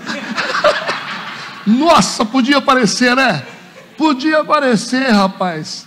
Deus é muito bom. Podia um João Batista da vida, os caras assim, um Elias, levantar e falar assim, demônio isso aí, carne, vocês querem fazer show.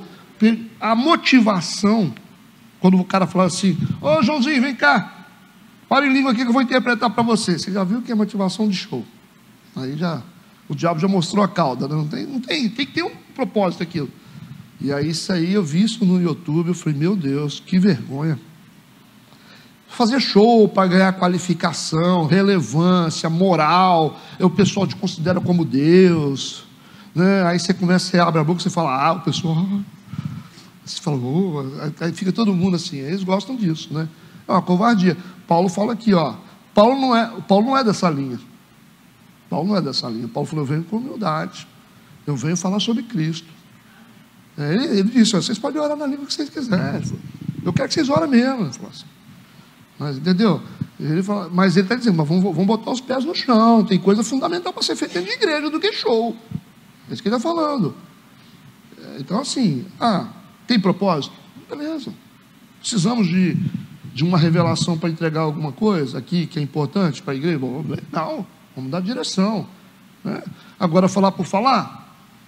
Falar por falar? Não, que Deus manda te dizer que Ele te ama, isso aí a gente já sabe. Manda te dizer que o diabo está te perseguindo, a gente também já sabe. Que você, tudo a gente já sabe, é só para fazer show, só para jogar flor. Só para jogar flor. Não, vamos que seja uma coisa concreta, né? Tem coisa que vem para arrebentar, gente, tem coisa que vem para arrebentar. Igual quando o Morales me pegou, cara, o cara nunca tinha me visto, ele chegou para mim e falou, seu tempo acabou. Minha cara. Falou na língua dele, falou, seu tempo acabou. Você vai ter que deixar seu trabalho para servir a igreja. O cara nem sabia, o cara veio da Colômbia. E era Deus. Aí você dá aquele negócio assim nas pernas, né? Nossa, não tem jeito. Aí você fica assim, você fala, meu Deus do céu, porque o cara vai dentro da sua alma, né? Tudo bem, gente? Sigamos. A gente vai dar uma correria aqui, tá? E o versículo 7 diz que eles foram batizados com o Espírito Santo e oraram em línguas. Versículo 7, esses eram ao todo uns 12 homens. E entrando na sinagoga, falou ousadamente por espaço de 3 meses, Paulo, né, disputando e persuadindo-os acerca do reino de Deus. Paulo ia na sinagoga em todas as ocasiões de serviços religiosos, esses 3 meses aqui, porque toda vez que tinha culto ele ia lá, né? Só para a gente entender, né? Ele ia nos dias de serviços religiosos. Então a participação de Paulo aqui nos debates religiosos era uma participação autorizada pelos judeus locais, porque Paulo era fariseu, né? Tinha conhecimento. Mas tinha uns que gostavam, outros que não gostavam, mas ele tinha acesso ao púlpito lá. Versículo 9, aí diz, mas como alguns deles se endurecessem e não obedecessem, significa que alguns, poucos, porque corresponde a quantidade pequena, tá? Na Bíblia, quando você vê muitos, são quase todos, chega a 70%, 80%, muitos. Quando você fala poucos ou alguns, fala de um percentual baixo, de 20%, né? Por aí. Por isso que ela usa essa linguagem, a Bíblia. Alguns deles, são poucos, se endurecesse, não obedecesse, falando mal do caminho perante a multidão, retirou-se deles e separou os discípulos, disputando todos os dias na escola de um certo tirano, certo? Então, o tirano aqui era provavelmente um professor de retórica ou filosofia convertido, que tinha uma escola. No versículo 10, isso durou por espaço de 2 anos, de tal maneira que todos os que habitavam na Ásia ouviram a palavra do Senhor Jesus, assim judeus como gregos. À medida que eles vão pregando, alguns creem, outros não creem, mas eles continuam pregando e muitos se convertem. Versículo 11 e 12, Deus pelas mãos de Paulo, olha aqui que interessante, pelas mãos de Paulo fazia maravilhas extraordinárias, de sorte que até os lenços e aventais se levavam do seu corpo aos enfermos e as enfermidades fugiam deles e os espíritos malignos saíam. Aí foi com base nisso aqui que o Valdomiro criou aquela toalhinha. Então, quer dizer, não dá para você criar um princípio numa experiência específica de Paulo. Entende? Uma experiência específica dele para aquele momento. Às vezes Deus autoriza aquele momento, qual Jesus passou saliva, né, no barro. Não significa que a gente vai passar saliva e o cego vai ver. Não significa que a gente vai pegar lencinho, esfregar na mão e mandar para as pessoas. Tem que respeitar as experiências das pessoas específicas naquele momento. Mas o que é interessante, aqui no versículo 11, que diz que pelas mãos de Paulo fazia maravilhas extraordinárias. Então esse texto do versículo 11 aponta para o versículo 12 como contexto. Por quê? Olha o que diz o versículo 12. De sorte que até os lenços e aventais se levavam do seu corpo aos enfermos. Isso significa que Paulo não estava presente. Certo? Por isso que o versículo 11 enfatiza os milagres como maravilhas extraordinárias. Não está dizendo, e Deus pelas mãos de Paulo fazia maravilhas extraordinárias, pela unção que estava sobre ele. Mas esse texto, ele nos mostra no versículo 12, que Paulo não estava presente. Era debaixo da autoridade dele, pelas mãos dele. Como? Por que se tornaram maravilhas extraordinárias? Porque eles apenas levavam os lenços e aventais que ele usava aos enfermos. E ele não precisava ir nos locais. Ele tocava no material, lenço que ele usava, né, parte do corpo dele, da roupa dele, eles levavam, e isso era suficiente para que os espíritos malignos saíssem. Por que isso, vocês acham? Porque é uma necessidade específica. Paulo não dava conta, a necessidade era muito grande, então Deus resolveu operar através dessa estratégia.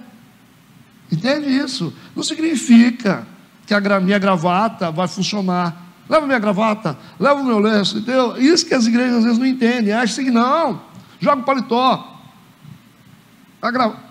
O Paulo fez. Gente, isso era específico, porque Paulo, eles eram poucos discípulos que estavam pregando o evangelho, eles tinham uma linha de frente ali, não era, o mundo era grande também, e não dava conta, a necessidade era tão grande que Deus falou, vamos fazer o seguinte, pega o seu lenço e manda que eu vou viajar nesse lenço aí. Entende isso? Não é uma regra para a gente fazer isso hoje. Se for uma necessidade, tudo bem. A igreja aqui, pastor, pega o lenço aqui, passa no rosto, igual o Valdomiro faz, e dá para o irmão. Entende? Você não pode ser tão covarde de misturar os contextos. Lá é uma situação, aqui é outra. Mas as pessoas gostam, né? Pastor, mas eu peguei o lenço assim, senti. Senti o quê? O que é que você sentiu? Você sentiu alguma coisa, com certeza. Mas será que é de Deus? Quando você quebra um princípio espiritual, pode ser que aquilo que você sente não é de Deus. Tem muita gente sentindo um monte de coisa que não tem nada a ver com Deus.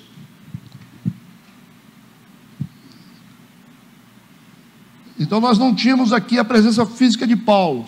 O texto diz, no versículo 13 a 16, e algum dos exorcistas judeus, até isso tinha, né? Exorcista judeu ambulante, você imagina que deve ser o cara, deve ser um barato, né? Você vê um cara ambulante lá, igual camelô. Estou expulsando demônio.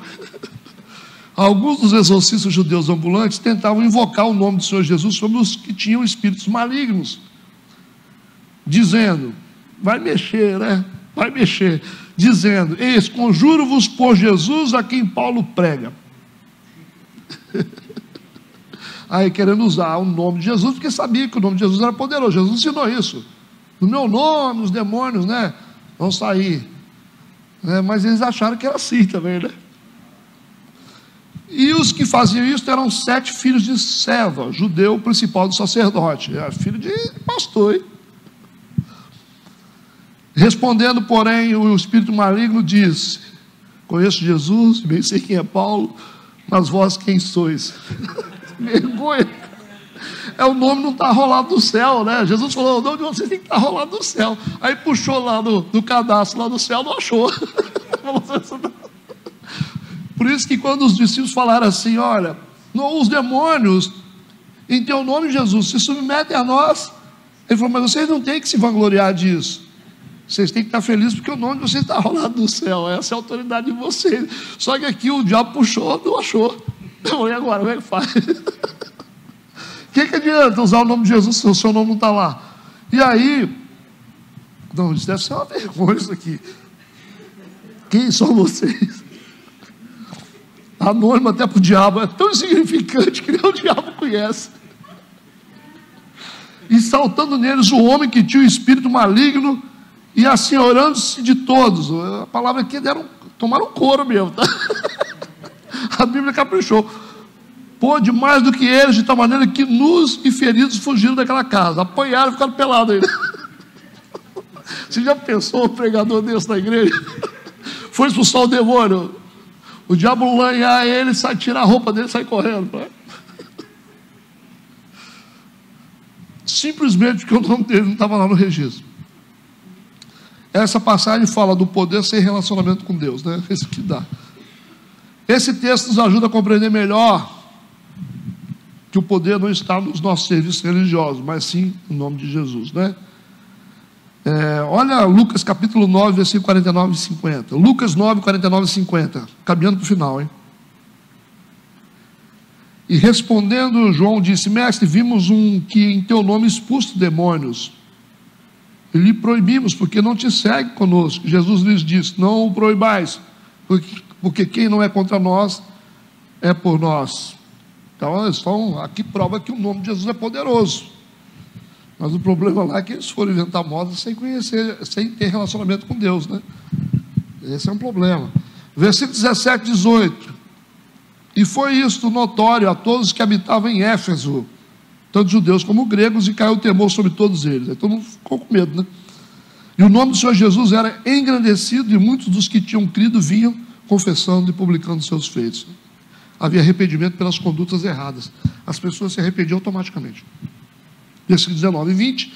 Também muitos dos que seguiam artes mágicas trouxeram seus livros, os queimaram na presença de todos. Feita a conta do seu preço, acharam que montava 50 mil peças de prata. Assim a palavra do Senhor crescia poderosamente e prevalecia. Está vendo? Até os místicos lá, os macumbeiros, mágicos, né? Feiticeiros, tinham livros lá, o tal dos livros caros, né? Queimaram os livros. Percebe, quando você tem o poder de Deus, a reação das pessoas é automática, né? Livros caros que eram queimados. E a palavra de Deus crescia poderosamente e prevalecia. Versículo 21. E cumprindo essas coisas, Paulo propôs em espírito ir a Jerusalém. Legal isso, né? Dentro dele, ligado no espírito, o espírito dele ligado com o espírito de Deus, ele resolve ir para Jerusalém. É bem direcionado, né? Pelo Espírito Santo. Passando pela Macedônia e pela Caia, dizendo, depois que houver estado ali, importa-me ver também Roma. Então, esse ver também Roma aqui, ele está dizendo o seguinte, né? Ele está vendo Roma agora como lugar de martírio e prisão. Por isso que ele vai dizer, porque ele está terminando, ó, a carreira dele. Ó. A carreira dele missionária começou a acabar. Nós estamos na terceira viagem missionária. E após passar essas regiões, ele vai dizer que ele vai passar em Jerusalém, né? Propôs em espírito, passar pela Macedônia e pela Caia, dizendo: depois que eu houver estado ali, importa-me ver também Roma. Eu vou terminar lá em Roma. Ele falou. Já sabia que ia morrer, né? Versículo 22. Enviando a Macedônia 2 daqueles que o serviam, Timóteo e Erasto, ficou ele por algum tempo na Ásia. Paulo ficou em Éfeso, que era a sua principal cidade. Vocês percebem como que os discípulos trabalham exaustivamente, estão espalhados por todo lado, vai para lá, vai para cá, pregando o evangelho. Isso é muito importante para eles, testemunhar Jesus, o vigor deles, as lutas que eles enfrentam, né? Versículo 23, naquele mesmo tempo houve um não pequeno alvoroço acerca do caminho. Caminho aqui no sentido de, os cristãos do primeiro século, eles usavam essas palavras como um termo que significava discípulos de Jesus, ou os do caminho, né? Discípulos de Jesus. Lembra que Paulo estava procurando cartas para ver se encontrasse alguém do caminho, né? Por isso que o caminho significa ser discípulo de Jesus. E aí a gente vê um alvoroço, né? Acerca do cristianismo sendo pregado. Versículo 24 a 26, porque um certo ourives da prata, por nome de Demétrio, que fazia de prata nichos de Diana, dava não pouco lucro aos artífices. O cara fazia ídolos pequenininho, né? De Diana, porque era a deusa local, né? Idolatrada, né? Era padroeira e era também a deusa principal da região. E esse cara ganhava muito dinheiro fazendo essas estatuazinhas, a gente chama de nichos. Versículo 25, aos quais, havendo-os ajuntado com os oficiais de obras semelhantes, disse: senhores, vós bem sabeis que deste ofício temos a nossa prosperidade. Era um grande negócio ali, né? Ganhar dinheiro com idolatria. E bem vedes e ouvis que não só em Éfeso, mas até quase em toda a Ásia, este Paulo tem convencido e afastado uma grande multidão, dizendo que não são deuses os que se fazem com as mãos. Olha o problema que Paulo está arrumando aqui. Ele está mexendo no mercado da idolatria da cidade.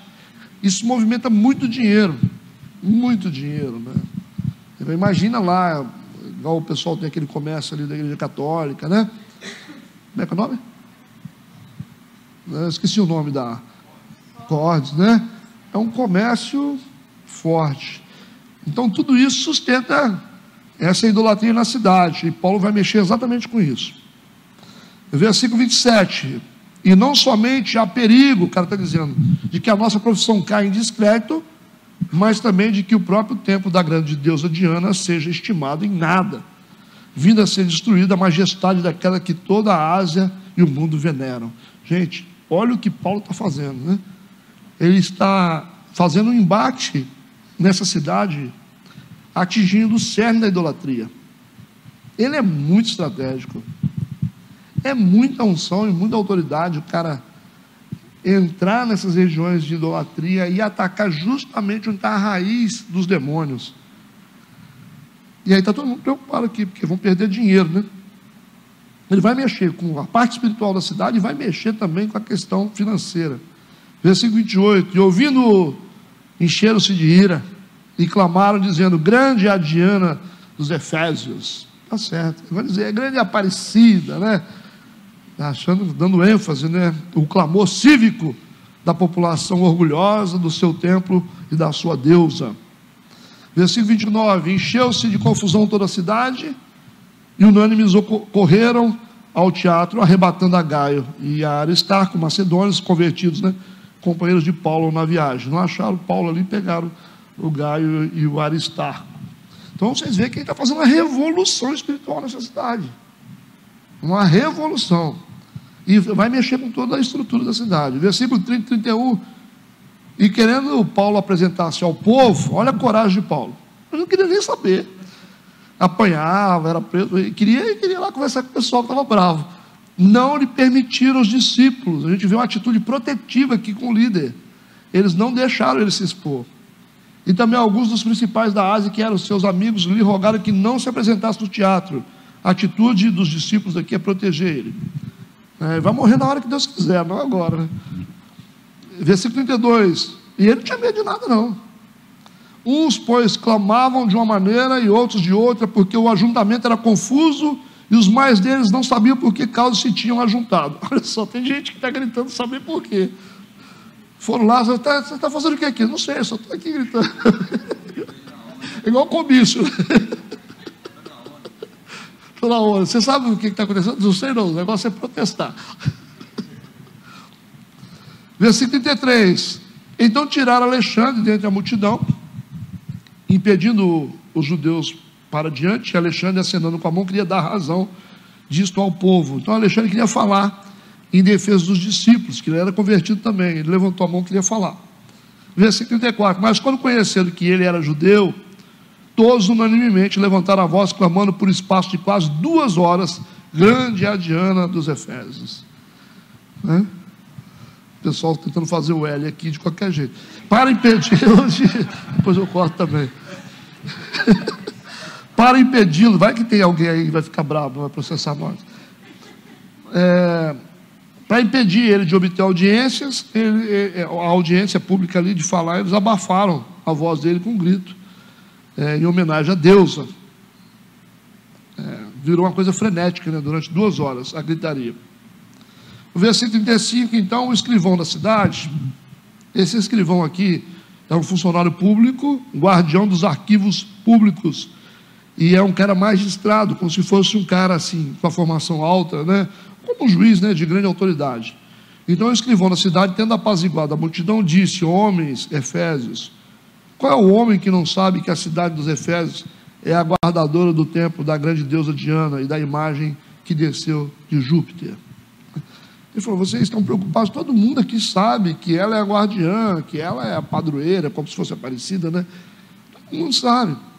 E ele continua dizendo: ora, não podendo isso ser contraditado, convém que vos aplaqueis e nada façais temerariamente. Ele falou: não precisa de tumulto, porque todo mundo sabe que a idolatria por Diana na cidade era uma coisa legal, legalizada. Ninguém ia conseguir mexer com isso. Vocês não precisam se preocupar, vocês estão fazendo uma defesa desnecessária. Então está dentro dos aspectos legais da cidade, está dizendo. Por isso que ele pede calma, alegando que a deusa Diana, como guardiã da cidade, estava dentro dos aspectos legais. Até a lei reconhecia isso. Versículo 37, ele diz: porque esses homens que aqui trouxeste nem são sacrílegos, nem blasfemam da vossa deusa. Eles não estão atacando ela diretamente. Paulo era esperto, né? Paulo ele falava da idolatria, né? Mas não falava o nome dela, né? Então a gente vê que o Paulo tem um testemunho notável, mostrando que o apóstolo, ao pregar contra a idolatria, ele evitava cuidadosamente, assim como ele fez em Atenas, não insultar o sentimento daqueles que adoravam, né? Essa deusa. Então ele fazia o ataque biblicamente, mas não diretamente. Não é igual os pregadores que ficavam falando lá na praça, pega o megafone, que vocês vão tudo para o inferno, seus idólatras, não é assim. Paulo era meio mineiro, né? Então, essa é uma lição para os ministros e missionários, né? Em geral. A gente tem como falar das coisas e botar o povo para pensar, sem ser direto, né? Ficar falando o nome da pessoa, né? Não tem necessidade. A igreja deve se mover em favor de Deus, mas respeitando os aspectos de lei. Ok?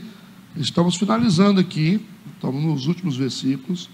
A igreja, ela pode se mover em favor de Deus, respeitando os aspectos legais. Outro ponto importante para a igreja que a gente tem que se conscientizar é que ninguém de igreja precisa ser ilegal. Então, quando o Wanderson fala que tem que ter projeto de bombeiro, a gente tem que entender. É porque às vezes as igrejas, elas fazem tudo em nome de Deus, depois vem as pessoas se levantar, os vizinhos começam a reclamar, e aí fala que é o demônio. Aí fala, vamos fazer uma campanha contra o irmão vizinho. Tem isso dentro das igrejas, eu já vi isso. O vizinho lá, Deus vai matar ele. Está se levantando contra a igreja. Tá. Você ter oposição é uma coisa. A oposição, ela existe, mas a gente entende que a gente está dentro do aspecto legal. O diabo ele não vai, a oposição ela não tem poder para destruir a gente dentro da legalidade. Ela vai se levantar, né? Mas ela não vai conseguir atingir a gente. Vai ter ameaça, vai ter terrorismo, mas não vão conseguir atravessar. Agora, você bota uma igreja aqui. A igreja não tem isolamento acústico. A igreja estaciona em cima das calçadas dos outros. Aí você fala, não é o demônio, pastor. Não é o demônio não, gente. É nós mesmo. Eu não queria morar em frente de uma igreja para ficar barulhando no meu ouvido. Que não tivesse isolamento acústico, condições para a gente fazer culto. Mas tem igreja que fica batendo tambor até 11 horas da noite. Você quer dormir, cara. Você já assistiu televisão ouvindo igreja, tocando? Não tem jeito. Eu não quero uma igreja assim. E eu acho que a gente não tem. A gente vai para a lei e fala assim, o que precisa fazer para ter uma igreja? Nós vamos ter que botar isolamento aqui, a bateria tem que fechar ela, tem que botar a porta de vidro, tem que botar ar-condicionado. Não tem condição, então não faz igreja. Viu que é diferente o pensamento? Aí você fica batalhando espiritualmente. Igual tem amigos nossos que colocam a igreja dentro de uma comunidade, a 2 metros de distância da janela dos outros, e quer arranjar confusão ainda. Arranjar confusão como, rapaz? Quem é que aguenta a bateria no ouvido? Você chega do trabalho, o cara está gritando, meu Deus, aleluia, aleluia. Você fala, meu Deus do céu, eu quero descansar. Ninguém aguenta isso não. De vez em quando tudo bem. Agora direto. Por isso que vamos fazer as coisas certas. Tem que ter projeto, tem que fazer isso, tem que ser assim. Eu não quero incomodar o vizinho, eu quero ser bênção. Para respeitar. Por isso que eu falo, a gente coloca lá o estacionamento lá. Aí tem gente que está vazio, mas quer colocar em cima de calçada. Aí poxa, faz um esforcinho, cara, coloca o carro lá dentro. Chega cedo. Quando não tem jeito, não tem jeito. Agora, ficar em porta da casa dos outros, o cara fica ligando, chamando a polícia. É complicado esse negócio. Nossa, a Missão Praia da Costa sofreu muito com esse negócio.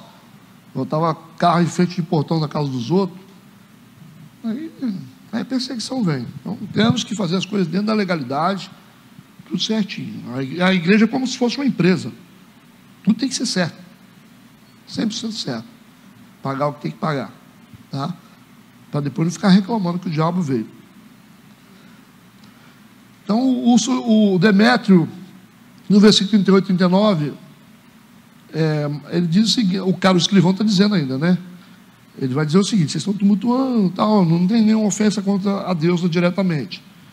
Mas se Demétrio e os artífices que estão com ele têm alguma coisa contra alguém, vocês estão se sentindo prejudicados, há audiências e há procônsules que se acusem uns aos outros, e se alguma coisa, outra coisa demandais, averiguar se há em legítima assembleia. O que ele falou aqui? Vamos para a justiça.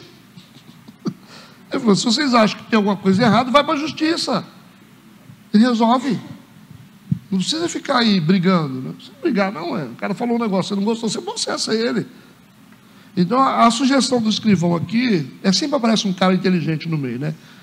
É que se existisse alguma conduta errada de Paulo e dos discípulos em relação aos aspectos legais da cidade, que eles então procurassem a lei para resolver. Paulo era muito inteligente com esse negócio. Ele sempre queria procurar ali, ficar diante de uma autoridade para poder falar, fazer a defesa dele. Ele sabia que ele era cidadão romano. Quando ele estava em Roma, ele sabia o que ele fazia. Ninguém podia tocar nele. E Roma aqui é um império na época. Ele sabe exatamente o que ele faz. É o obreiro que se move dentro da lei. Ele não é um fora da lei. Versículo 40 e 41. Na verdade, até corremos perigo. Ele continua falando, o escrivão, de que por hoje sejamos acusados de sedição, né? Rebelião, né? Não havendo causa alguma com que possamos justificar esse concurso. Que ele está com medo? Está com medo do Império Romano.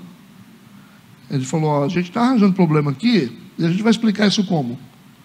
Que quando chegar lá em cima, no imperador, A gente vai ter que resolver isso.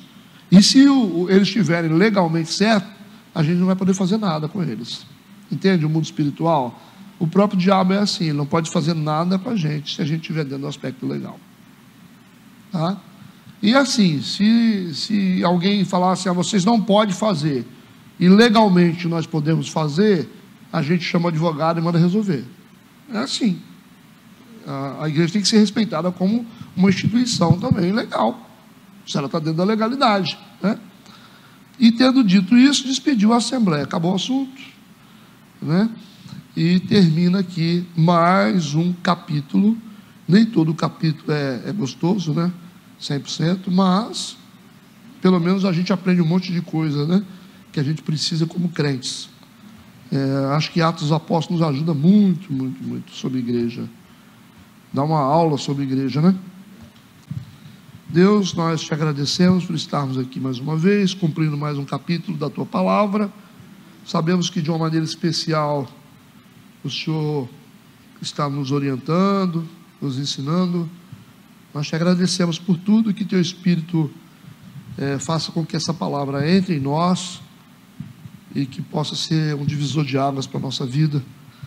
Em nome de Jesus, leva-nos para casa abençoados e guardados pelo teu poder. Amém e amém. Vamos em paz.